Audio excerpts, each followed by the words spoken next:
Well, good morning. My paper is titled Who Witnessed What, to Whom, and Why? Eyewitness testimony in 1 John chapter 1, verses 1 to 4.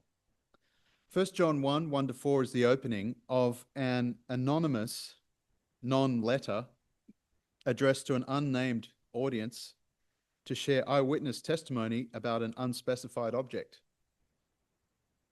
This paper addresses the who, the what, the whom, and the why of this evocative and mysterious New Testament pericope of eyewitness testimony. So let me refresh you on these verses. 1 John 1, 1 to 4 reads as follows. That which was from the beginning, which we have heard, which we have seen with our eyes, which we have looked at and our hands have touched, this we proclaim concerning the word of life. The life appeared, we have seen it and testified to it, and we proclaim to you the eternal life, which was with the Father and has appeared to us. We proclaim to you what we have seen and heard, so that you also may have fellowship with us. And our fellowship is with the Father and with his Son, Jesus Christ.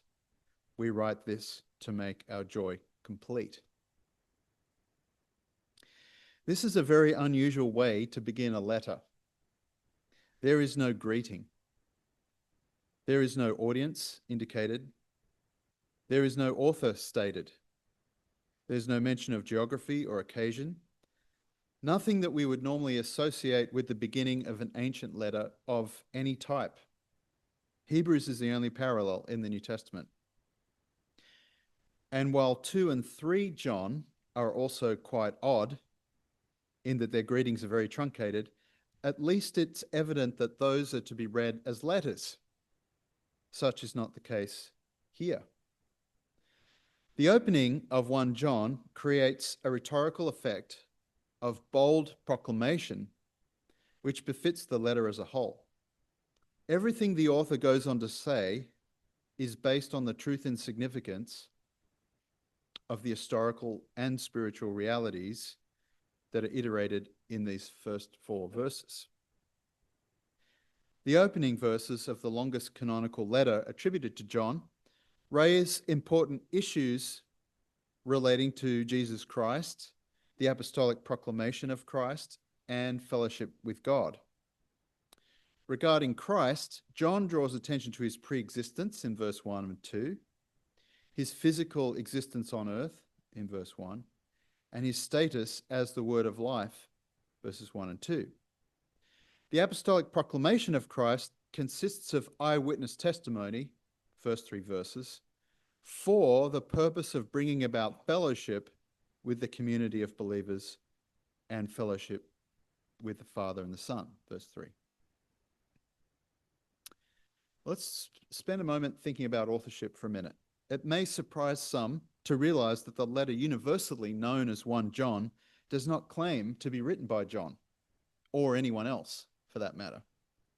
It is technically anonymous, a feature shared with only one other letter in the New Testament, that written to the Hebrews.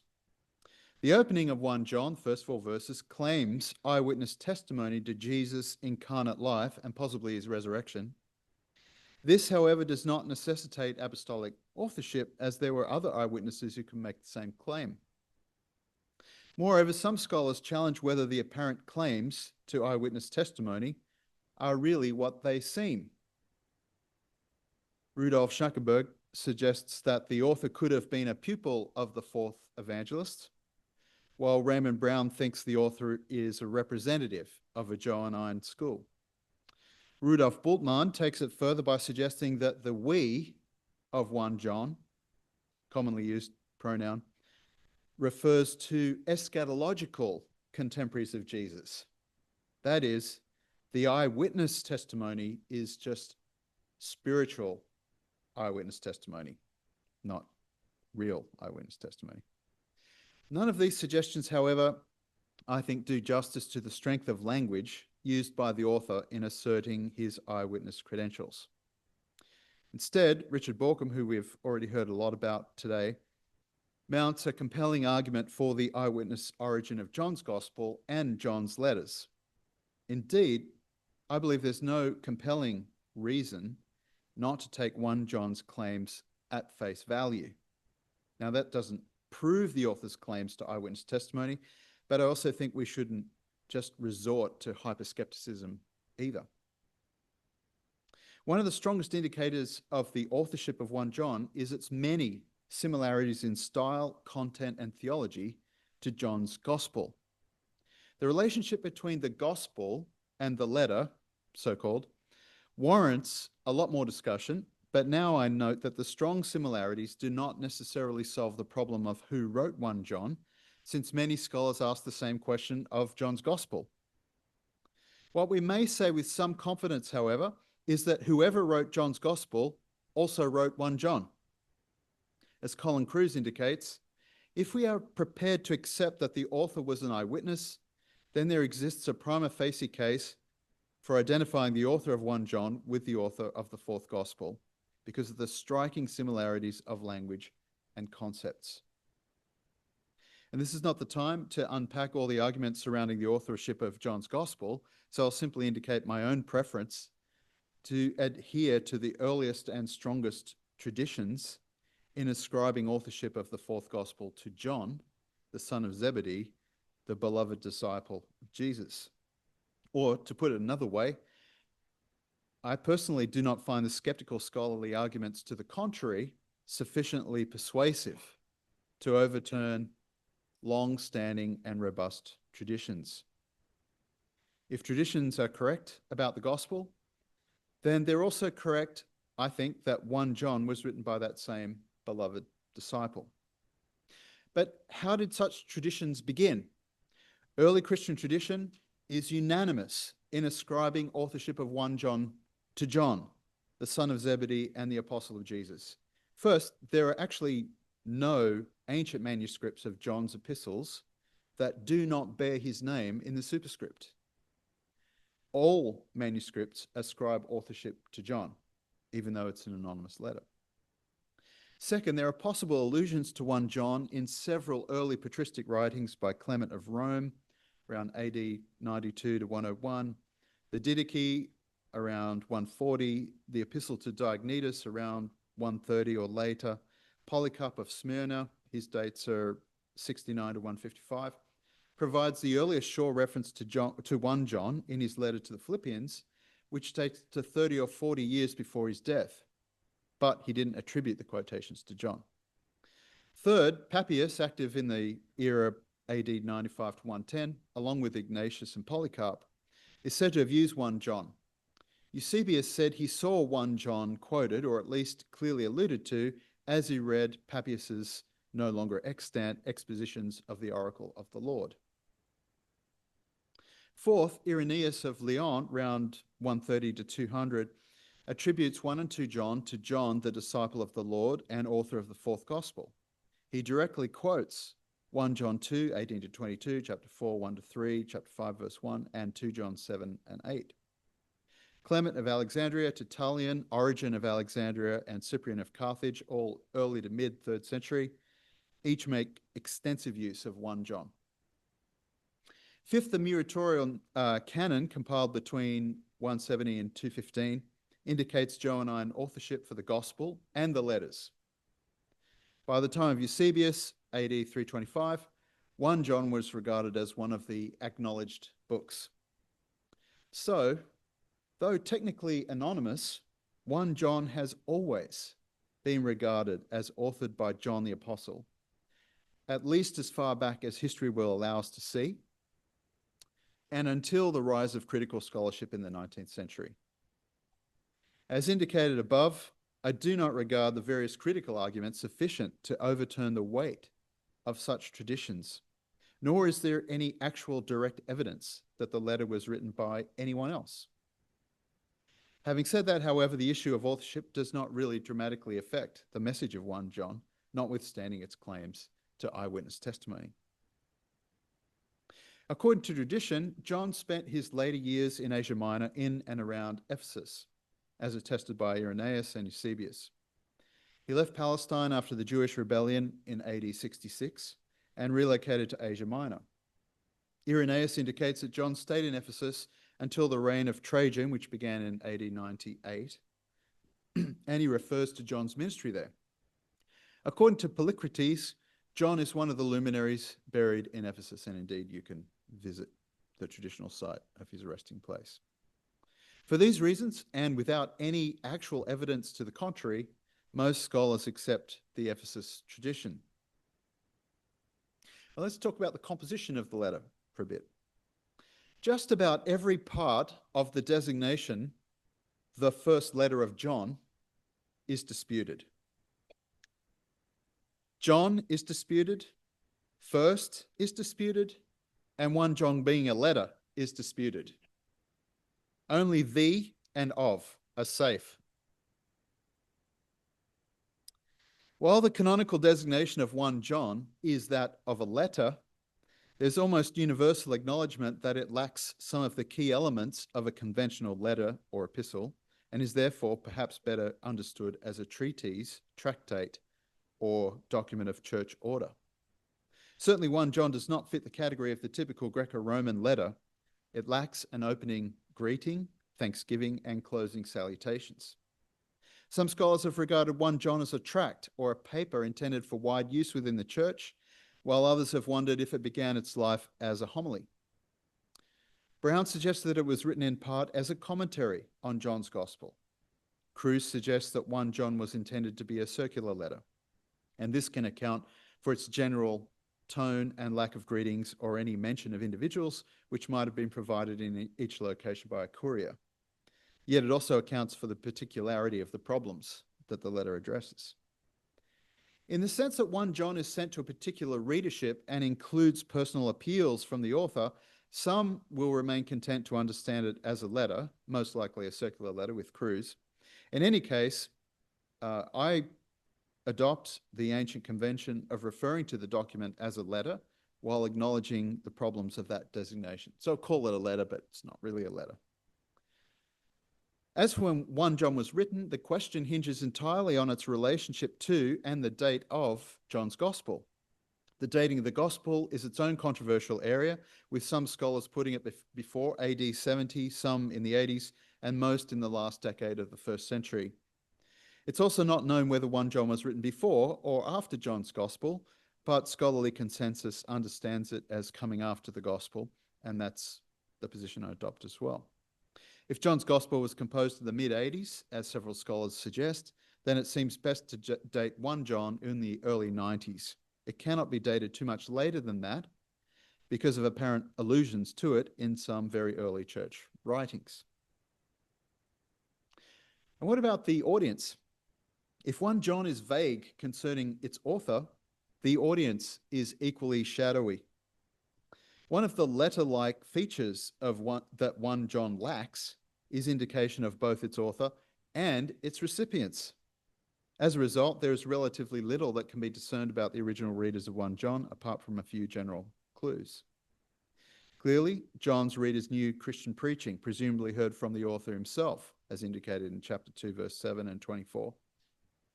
They seem to belong to a single community, chapter 2:19, but this is not certain given the generality of the letter overall. The letter offers several indications of close personal relationship between its author and original readers, such as the affectionate terms of address, dear children, in several places, and dear friends, or literally beloved, in several other places. The author also frequently uses the first person plural pronoun, we are from God, and verbs, let us love one another, which create an inclusive feel. The author and his readers belong together.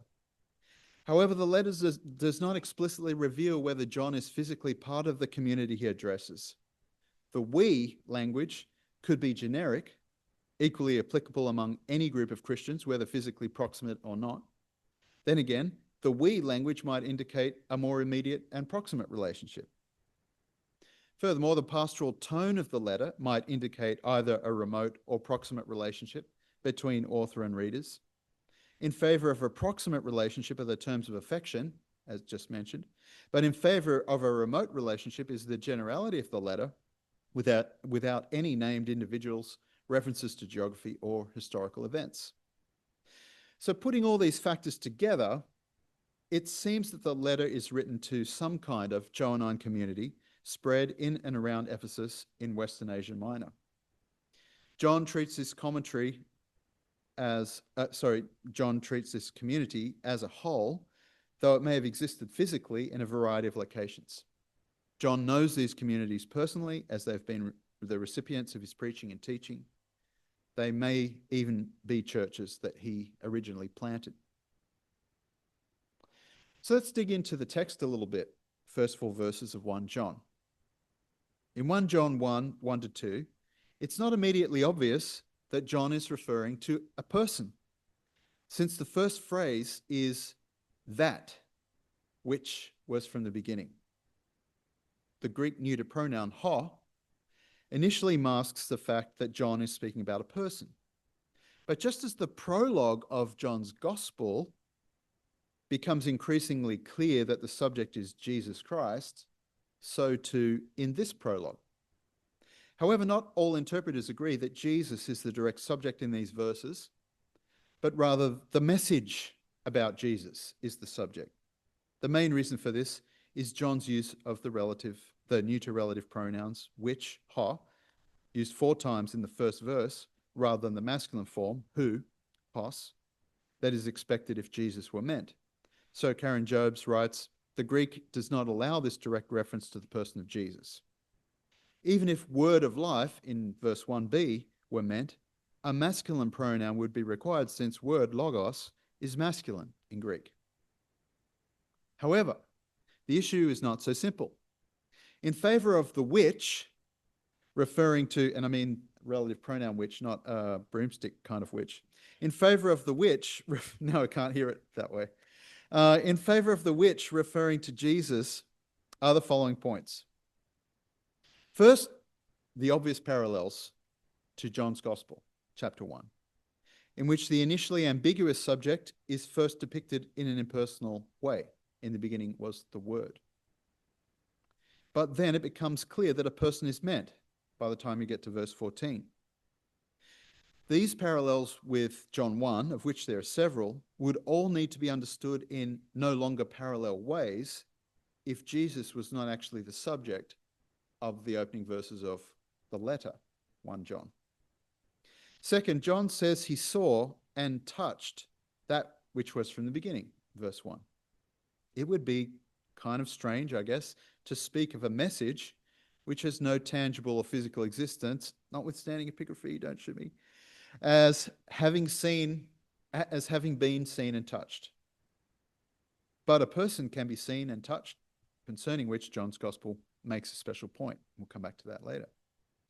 Third, this entity was with the Father, verse 2, proston patera, strongly suggesting the person of Jesus rather than an abstract message, who was with God, proston theon, in John 1, verse 1.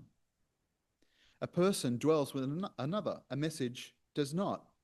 One might say we have a message or we know a message, but we would not normally say it's with us or dwelling with us. It's kind of a weird way to speak. We see this clearly in chapter 1, verse 3 of 1 John, where our fellowship is with the Father and with his Son, Jesus Christ. But what then of the neuter relative pronouns? Why say which when you mean who? Schnackenberg notes that the neuter gender often appears in Johannine usage for the masculine in various places in the Gospel and in the letters. I suggest that which, the neuter relative pronoun, is used here in order to be purposely ambiguous, at least initially. This is how John operates. You see it in the Gospel's prologue. Someone reading John 1, 1-18 for the first time would not know who or what is the topic until further into the prologue. So it should not surprise us if the same strategy is in effect in 1 John. The subject is progressively revealed or unveiled, moving from a seemingly non-personal, hence neuter, entity to the Son of the Father, Jesus Christ. And as John's Gospel affirms, this one is from the beginning, verse 1. Both Johannine prologues are striking in their explicit affirmation of the pre-existence of Christ. While the Gospel's wording directly evokes Genesis 1:1 with the words in the beginning, Enachi, 1 John's language from the beginning, ap achis, is less directly referential, but there's nevertheless a strong echo of Genesis 1 verse 1. As Schnackenberg comments, the pre-existent Logos and subsequently the incarnate One incorporates in himself the fullness of the divine life. That which was from the beginning was heard and seen and touched, verse 1. There's an emphasis here on the eyewitness testimony of John and those he represents. Note the consistent use of we. This emphasis is also consistent with John's Gospel, in which he frequently refers to the first-hand nature of the testimony encountered, such as in chapter 19:35, 20 verse 30, and 21:24. Eyewitness testimony, hearing, seeing, touching, underscores the historical and physical realities underlying the theology that John seeks to impress upon his readers. But alongside these historical and physical realities are the eternal and spiritual truths to which they point and which John wants to point out. That which has been seen concerns the word of life, verse 1. The word, Logos, is another unmistakable parallel to the prologue of John's Gospel, appearing in verse 1 and verse 14, which clearly refers to Jesus, as verse 14 indicates. The word also relates to Genesis 1, reinforced by the beginning language, as God speaks his creation into existence in Genesis 1, 3, 6, 9, 11, 14, 20, 22, 20, etc. The word is the instrument of God's creative work, as the gospel makes explicit in John 1, verse 3. Here, the word is the word of life, 1 John 1, 1b. That's a phrase that's not used in John's Gospel, but it is consistent with the message of its prologue in any case. The prologue says, in him, that is in the word, was life, and that life was the light of all humankind, verse 4. The genitive of life, tistois, most likely indicates source. The word is the source of life, as in John 1:4. In spite of other suggestions, the word of life refers to Jesus himself, the one who gives life, which is something 1 John says explicitly later on in chapter 5, verses 11 to 12. The word of life is then simply called the life, which becomes the focus of 1 John 1, verse 2. The life appeared, we have seen it and testified to it. The reiteration of the eyewitness claims of verse 1 is augmented now with proclamation, which is more prominent in verse 3. And the proclamation concerns the eternal life, verse 2. Thus we see the word of life referred to as the life and now the eternal life. The eternal life was with the Father and has appeared to us, verse 2. This points to Christ's eternal and divine nature. It also echoes the word, the capital W word of John 1, 1 to 14, who was with God from the beginning and dwelt among us.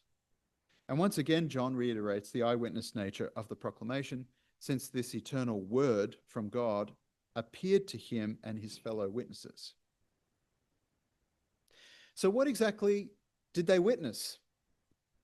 What exactly does John refer to in his testimonial account? We've already argued that John is speaking of Jesus directly and not of a message about Jesus, but can we press further? On the one hand, we could simply refer to the incarnate Jesus Christ, his person, life, and ministry, and the fact that Christ dwelt among us in the flesh, and that eyewitnesses have verified this. Alternatively, John might also refer to something more specific, such as Christ's resurrection. Consider the eyewitness testimony recorded in John's Gospel. In John 19:35, the appeal to eyewitness testimony is found in direct response to the crucifixion of Jesus. John 20 verse 30 refers to the disciples' witness of many other signs that Jesus performed, with the word other clearly used in distinction from the great sign just recorded, the appearance of the resurrected Jesus before Thomas in chapter 20. Note also the physical nature of that incident as Jesus invites Thomas to touch him. 20 verse 27. This correlates with the physical aspect of the testimony of 1 John 1:1-3. John 21:24 also relates to a resurrection account framed explicitly by verse 1 and verse 14. The explicit references to eyewitness testimony in John's gospel refer directly to Christ's death and more commonly, resurrection. Thus, these events may constitute part of the scope of 1 John 1:1-3. In current scholarship, it's popular to view 1 John 1:1-3 as affirming purely the incarnation of Jesus, usually because of a presupposed anti-Gnostic agenda for the letter. Matthew Jensen, however, argues against an incarnation-only reading of these verses, demonstrating the several links to the resurrection accounts of John 20:21, as well as Luke 24. He makes a compelling case that the resurrected incarnate Christ is in view here. Thus, John is affirming both the incarnate humanity of Christ as well as his bodily resurrection from the dead. According to Didymus the Blind, AD 313-98, it was commonly thought in his day that John's words referred to the resurrection. Quote, many think that these words apply to the post-resurrection appearances of Jesus and say that John is speaking of himself and the other disciples who first of all heard that the Lord had risen and afterwards saw him with their own eyes, to the point where they touched his feet, his hands, and his side and felt the imprint of the nails. End quote. Now digging into the second couple of verses 3 and 4. According to John, Jesus' ministry, death, and resurrection are for the purpose of fellowship.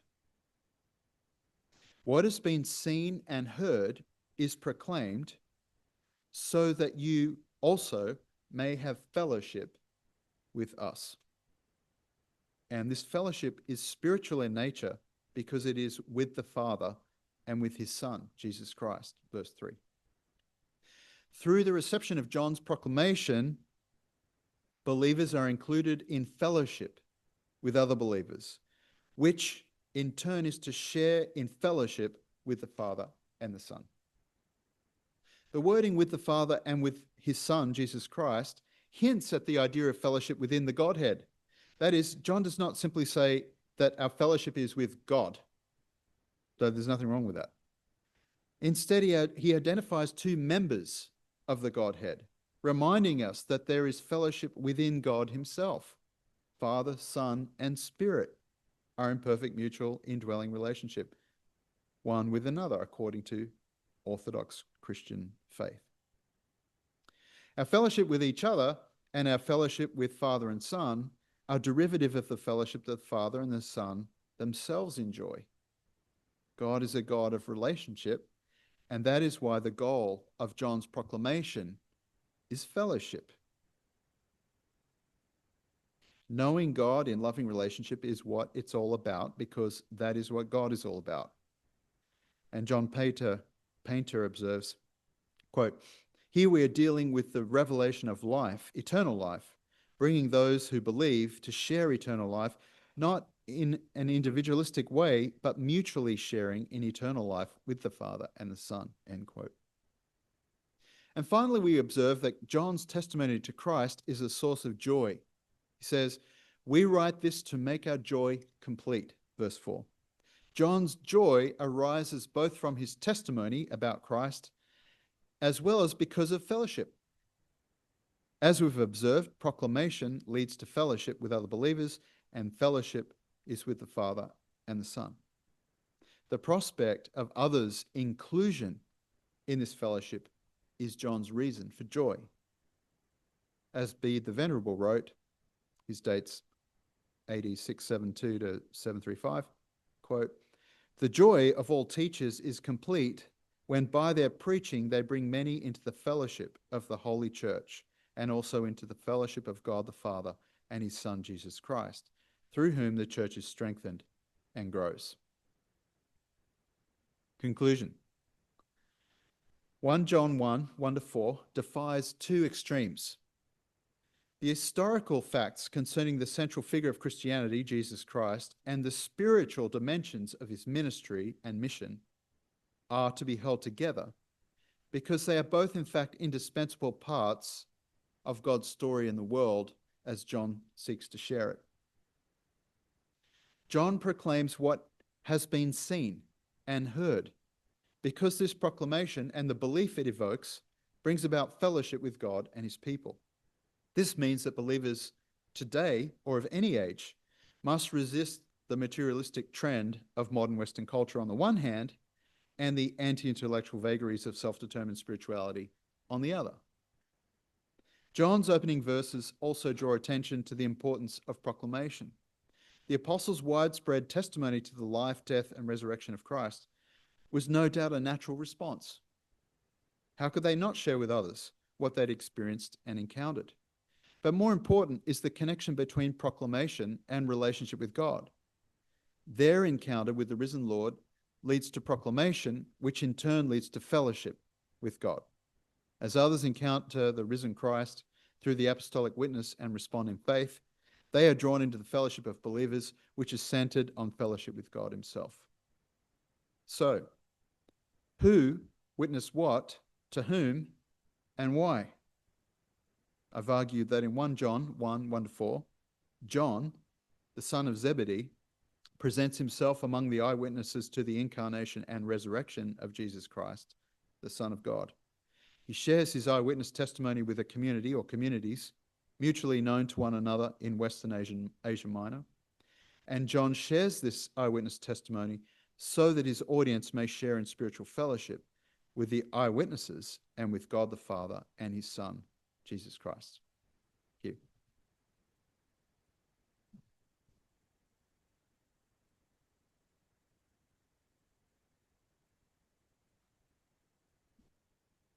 Thank you, Con. I was looking forward to that very eagerly, and you certainly led us into some very interesting conclusions. So I'm happy to welcome questions. And as Jasper said, please could the questioners state who they are and make sure they speak into the microphone. It just helps those who are Zooming. Do we have some questions or some comments?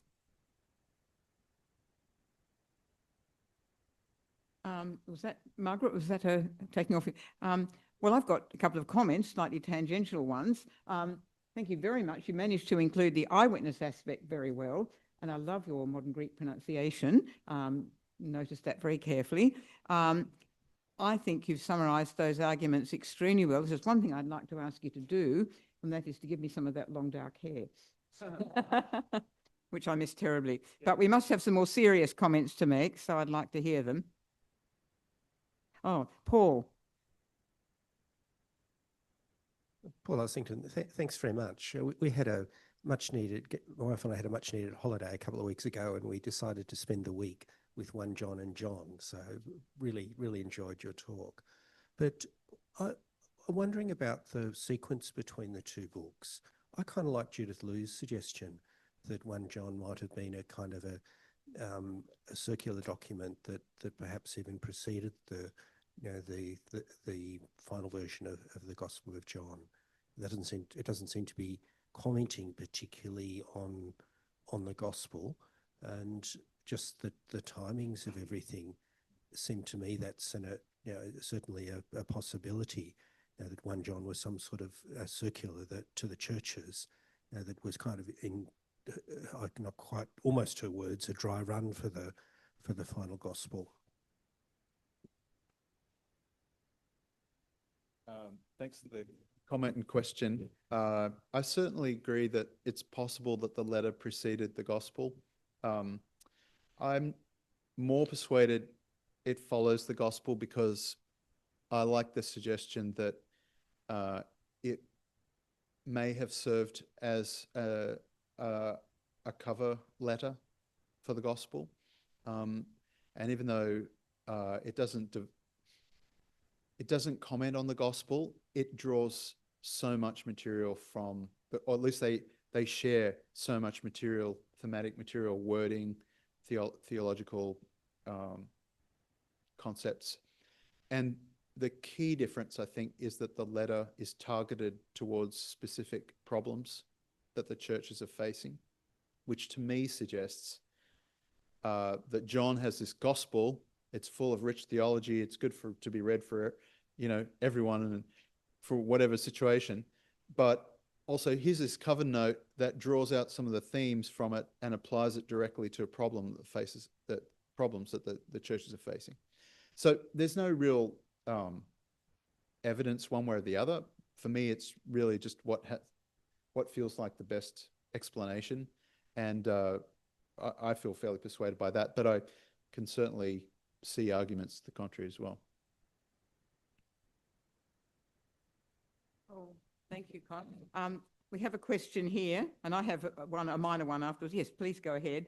And could you please remind us your name? Yeah, John Theodoridis. My question goes to the final book of the New Testament, the Apocalypse. You were talking about the letter covers certain points that churches were facing. How reflective is it of the 7 letters to the 7 churches in the Apocalypse? That's an excellent question.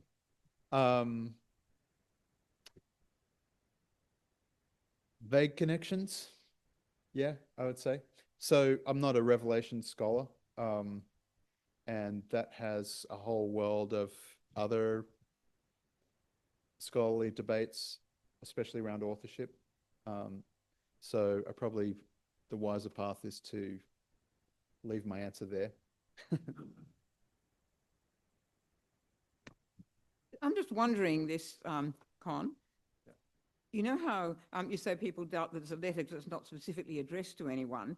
I think a lot now that we are just so hung up on our modern preconceptions.